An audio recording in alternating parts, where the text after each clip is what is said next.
স্বামীর সামনে খাবার দিয়ে স্ত্রী যদি একটি কাজ করতে পারে, ওই স্ত্রীর জায়গা স্বামীর কলিজার মধ্যে থাকে। নবীজি সাল্লাল্লাহু আলাইহি ওয়াসাল্লাম বলেন, হাদিসটি তাবরানী শরীফের মধ্যে এবং সহিহুল জামের মধ্যে উল্লেখ করা হয়েছে। নবী সাল্লাল্লাহু আলাইহি ওয়াসাল্লাম বলেন, কোন স্ত্রী যদি স্বামীকে খাবার দিয়ে, খাবারটা হোক দিনের বেলা অথবা রাত্রিবেলা অথবা সকালবেলা, যখনই হোক না কেন, স্বামীকে খাবার দেওয়ার পরে স্ত্রী যদি শুধু একটা কাজ করতে পারে, আল্লাহ পাক ওই স্বামীর অন্তরের মধ্যে স্ত্রীর প্রেম, ভালোবাসা, মহব্বতকে ঢেলে দেয়। স্বামীর দাম্পত্য জীবনে সুখময়, শান্তিময় হয়ে যায়। আজকে অধিকাংশ স্বামী স্ত্রী দাম্পত্য জীবনে অসুখী, তাদের কোনো মিল মোহাব্বত নাই, তারা আলাদা রুমে ঘুমায়। যদিও কোনো স্বামী স্ত্রী এক রুমে ঘুমায়, কেউ খাটে, কেউ নিচে ফ্লোরে, বিভিন্নভাবে তারা দাম্পত্য জীবনে অসুখী অবস্থায় তারা কাটাচ্ছে। এর মেইন যেটা কারণ, সেটা হলো আল্লাহ এবং নবীজির দেখানো তরিকা অনুযায়ী আমাদের জীবনগুলো চলতেছে না। বিভিন্ন পরকে আসক্ত হয়ে গেছি, বিভিন্ন গুনাহে লিপ্ত হয়ে গেছি, বিভিন্নভাবে আমরা আল্লাহ পাকের অবাধ্যে চলে গিয়েছি। আজকে পরকিয়া এতটা মহামারী আকার ধারণ করেছে, করোনাও এতটা মহামারী আকার ধারণ করেছিল না। অধিকাংশ জায়গা আজকে পরকিয়া, শুধু পরকিয়া, স্বামী স্ত্রীর মধ্যে কোনো মূল মহব্বত নাই। স্বামী অন্য মেয়ের সাথে পরকিয়া করছে, স্ত্রী অন্য ছেলের সাথে পরকিয়া করছে। এই জন্য রাসূল সাল্লাল্লাহু আলাইহি ওয়াসাল্লাম বলেন, স্বামীর গুরুত্ব সম্পর্কে যদি কোনো স্ত্রী জানতো, তাহলে ওই স্বামীকে যখন স্ত্রী খাবার দিত, খাবার দেওয়ার পরে ওই খাবার দিয়ে স্ত্রী অন্য কোনো কাজে লিপ্ত হতে পারতো না। স্বামীর সামনেই সর্বসময় বসে থাকতো, যতক্ষণ না পর্যন্ত স্বামীর খাবার না শেষ হতো। স্বামীকে খাবার দিয়ে স্ত্রী পাশে বসে থাকবে।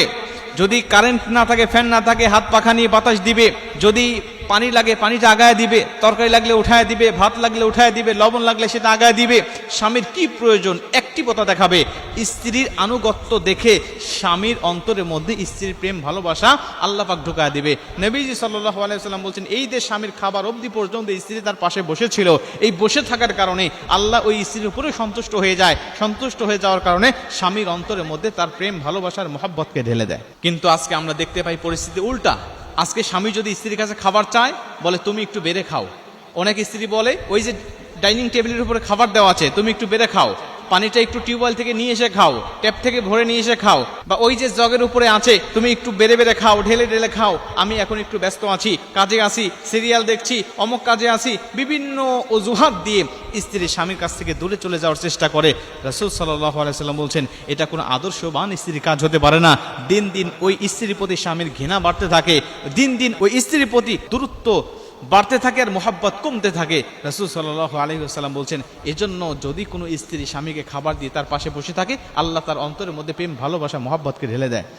নবীজি সাল্লাল্লাহু আলাইহি ওয়াসাল্লাম বলছেন, শোনো, স্ত্রীর আনুগত্য স্বামীকে দেখাতে হবে। স্বামী যখন বাহির থেকে আসবে, তখন তুমি সংসারের কাজকর্ম ছেড়ে স্বামীকে সময় দাও।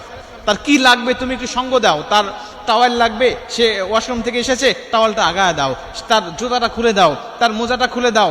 তুমি তার কাজে একটু অনুগত হয়ে যাও। তাকে তুমি নিয়ে একটু ব্যস্ত হয়ে পড়ো। সংসারের কাজকর্ম সামান্য সময়ের জন্য একটু স্থগিত রেখে দাও। আমি নবী সাল্লাল্লাহু আলাইহি ওয়াসাল্লাম বলছি, তুমি একজন আদর্শবান স্ত্রী, এবং তোমার অন্তরের মধ্যে এবং তোমার স্বামীর অন্তরের মধ্যে তোমার ভালোবাসা আল্লাহ পাক বৃদ্ধি করে দিবে। এই স্বামী কখনো অন্য কোনো স্ত্রীর প্রতি নজর দিবে না। এই স্বামী কোনো অন্য মেয়ের প্রতি পরকে আসক্ত হবে না। সর্বসময় চিন্তা করবে, আমার ঘরে আমার স্ত্রী, এর মতো কোনো গুণী মানুষ অন্য কোনো মেয়ে হতে পারে না। অতএব ভালো যদি বাসতে হয়, স্ত্রীকেই বাসবো। মহব্বত যদি করতে হয়, স্ত্রীকেই মহব্বত করব, অন্য কোনো মেয়েকে না।